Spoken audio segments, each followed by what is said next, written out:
Bismillahirrahmanirrahim. Assalamualaikum warahmatullahi wabarakatuh. Perkenalkan, nama saya Muhammad Hambali, NIM E1C1181051 dari kelas Semiotika GAP 1. Pada kesempatan kali ini saya akan mempresentasikan materi semiotika PIR.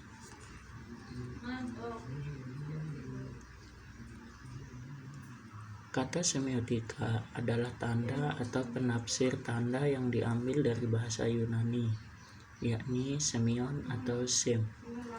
Ilmu semiotika berakar pada keilmuan klasik dan skolastik atas seni logika dan retorika. Menurut Kurniawan dalam Sobur pada tahun 2013 halaman 16-17.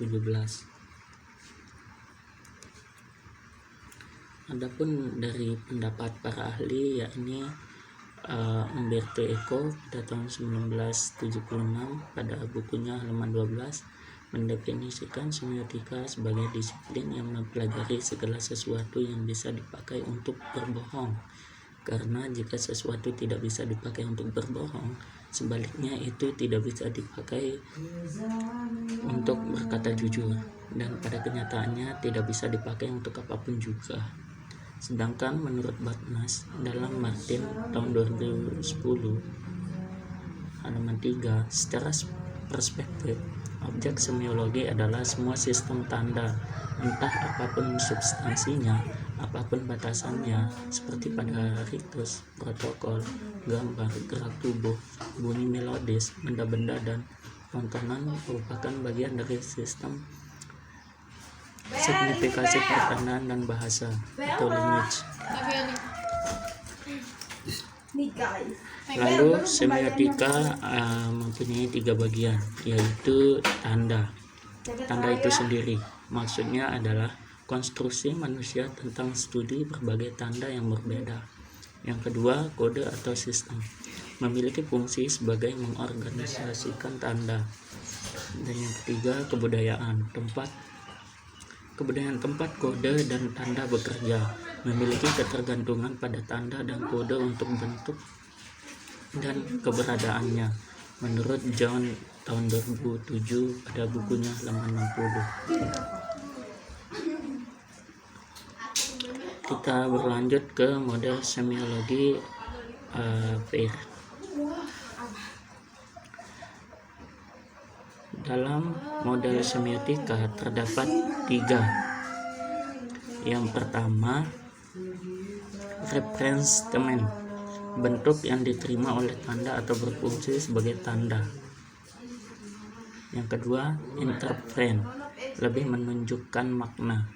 Dan yang ketiga, objek, lebih menunjukkan pada sesuatu yang merujuk pada tanda, biasanya berupa pemikiran yang ada pada otak manusia, dapat juga berupa sesuatu yang nyata di luar tanda, menurut PIR tahun 1931, dan Suplement tahun 1983 dalam PRA tahun 2014. Baik, model tradit dari PIR sering juga disebut sebagai triangle meaning semiotics atau dikenal dengan teori segitiga makna yang dijelaskan secara sederhana. Tanda adalah sesuatu hal yang kapasitas yang dikaitkan pada seseorang. Tanda menciptakan suatu di benak orang yang merujuk pada simbol yang lebih berkembang. Tanda yang diciptakannya tersebut dinamakan sebagai interpretan dari tanda pertama. Tanda tersebut menunjukkan sesuatu yang disebut dengan objek. Lanjutan, Sanders Peirce mengatakan bahwa makna dihasilkan dari rantai tanda kemudian menjadi interference bila dihubungkan dengan model dialogisme Mikhail Bakhtin. Setiap ekspresi budaya selalu sudah merupakan respon atau jawaban terhadap ekspresi sebelumnya. dan yang menghasilkan respons lebih lanjut dengan menjadi addressable kemudian kepada orang lain. Baik, saya lanjutkan. Ada 3 model yang disampaikan pada slide sebelumnya. Yang pertama ada tanda, yang kedua objek, dan yang ketiga hasil hubungan tanda dengan objek. Bisa dilihat dengan seksama segitiga. Yang pertama ada interven, tanda, dan objek. Menurut Charles Sanders Peirce, salah satu bentuk tanda adalah kata-kata. Sesuatu dapat disebut tanda jika memenuhi 2 syarat sebagai berikut. Yang pertama, bisa dipersepsi baik dengan panca indera maupun dengan pikiran atau perasaan. Yang kedua, mempunyai fungsi sebagai tanda. Maksudnya adalah dapat mewakili suatu yang lain. Berikut adalah contoh scan dalam film Ayat-Ayat Cinta dengan pendekatan semiotika Charles Sanders Peirce. Yang pertama, tanda. Berikut bisa kita lihat dengan sesama foto.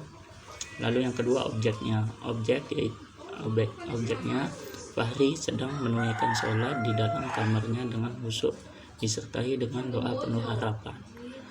Adapun intervensi, scan ini menginterpretasikan tentang doa Fahri akan tujuannya untuk menikah.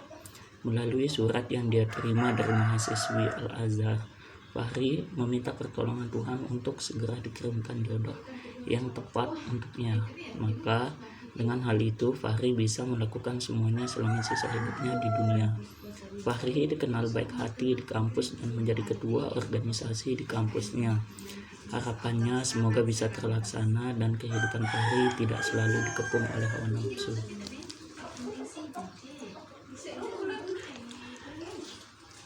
Dari semua pemaparan di atas bisa disimpulkan bahwa riset dalam film Ayat-Ayat Cinta menghasilkan keikhlasan hati seorang pemuda Indonesia yang menuntut ilmu di negeri 1000 menara di negara Mesir, membuat dirinya kuat akan segala cobaan yang dihadapi dan selalu mengingat Tuhan di segala keadaan.